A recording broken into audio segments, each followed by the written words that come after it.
had two equally haughty daughters, while he himself had a beautiful young girl. Sadly, the man became sick and died not long after the wedding. Wasting no time, his immoral wife assigned his daughter all the chores in the house.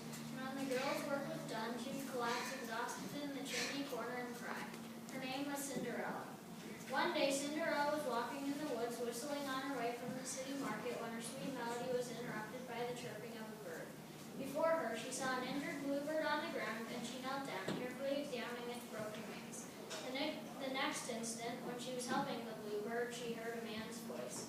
When she turned around, she was surprised to see the prince heading towards her on a horse. She could not imagine what a royal would ask of such a girl as her. Nevertheless, Cinderella spoke up and said, "Are you lost?"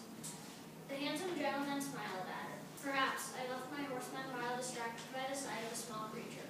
"As was I," Cinderella replied, never imagining he would be speaking of her. "But the poor bird is hurt." "I feared that you were sick when I saw you huddled over in the distance," the prince continued. "But you are well?" Ashamed of her humble appearance, Cinderella thanked the prince and hastily gathered her bags. "I must be home now, for the bird needs immediate attention," she said, before disappearing into the woods.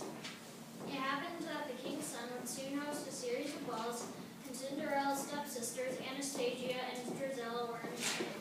They were very proud and gleeful, but forever confused about what they might wear for the prince's ball. Cinderella gave them her best advice and offered to dress them and arrange their hair herself.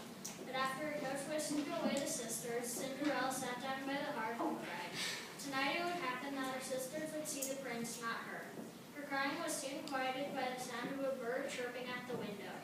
She walked over to see the bird. As she was looking at it, the bird, so small and delicate, turned into a fairy godmother. "You wish to go to the ball and see the prince, isn't it so?" Cinderella nodded in astonishment, still unable to speak.